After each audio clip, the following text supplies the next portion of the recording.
When I was in middle school, I was a part of band. Not a band, but band. I played the clarinet, second chair to be exact.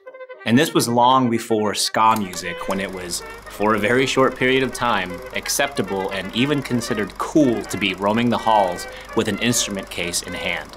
I distinctly remember at the beginning of class, my music teacher would go around the room and ask us how long we practiced our instrument.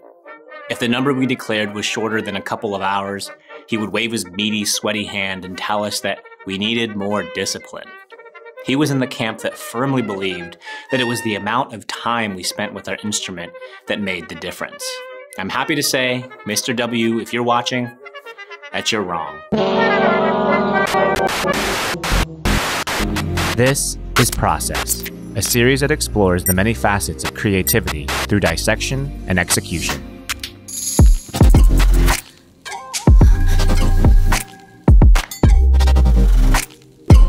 In Malcolm Gladwell's book, Outliers, The Story of Success, he states that 10,000 hours is the magic number of practice time needed to achieve greatness in a given skill or craft.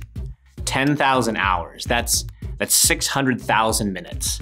Basically, if you spent 3 hours a day practicing your craft, you'd be, according to Gladwell, world-class in about 9 years. And while there's a lot of merit to this pretty bold and popular statement, the biggest flaw in its words are that it stresses quantity over quality. Dr. K. Anders Ericsson, a psychologist who has pioneered the study of expert performance and whose research was used to devise Gladwell's 10,000-hour rule, agrees that practice is indeed an important stepping stone towards expertise, but not just any kind of practice will suffice.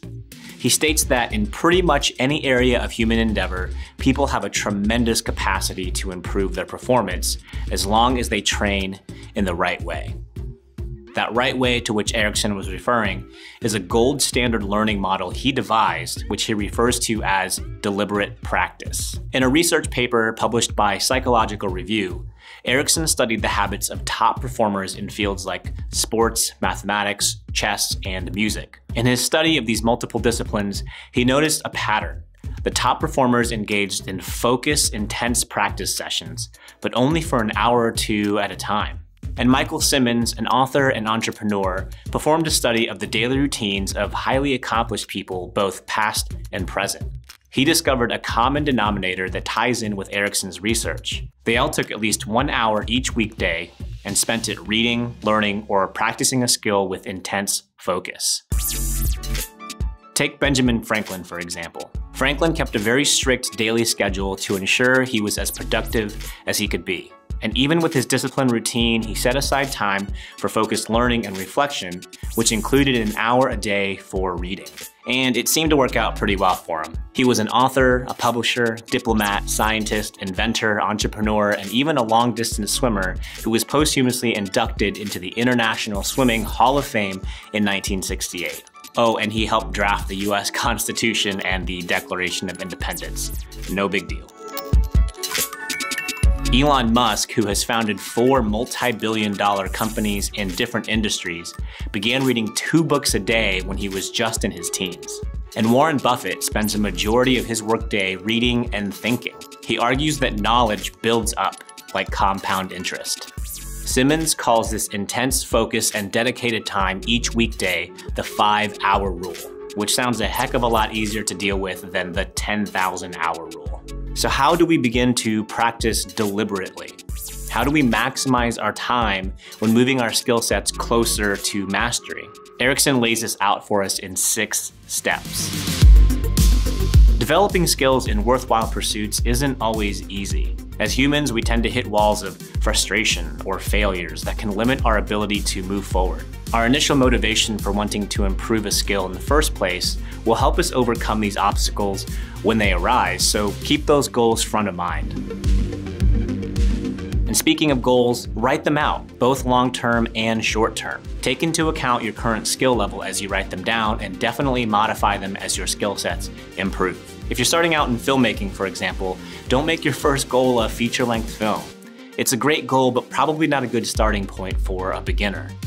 deliberately practice the fundamentals of camera operating or writing so they become second nature when compounding other goals on top of them. Ericsson states, "This is the fundamental truth about any sort of practice.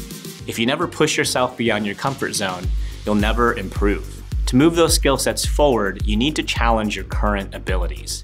If you just repeat all the things you already know, you may become proficient at those things, but will fail to progress in other areas." A good way to think of things during this step is to try differently rather than trying harder. The small things you want to improve should be slightly more difficult than what you are currently capable of doing. Set aside time for practice. I'm the sort of person that needs to have my tasks for the day on a calendar, otherwise it just won't get done. If I tell myself, at some point I'll make time to work on that script, I always find myself at the end of the day having not done it.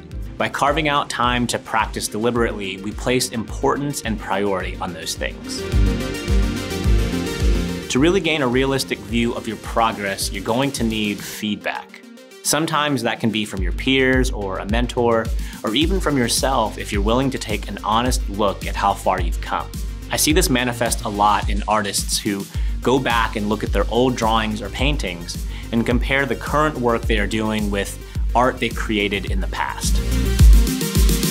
Practicing deliberately is an action that takes your full attention. It can be taxing both mentally and physically and should only be sustained for a short stretch of time. Take time to rest and do things that recharge you to avoid burnout and to give time to let the things you've learned marinate and sink in.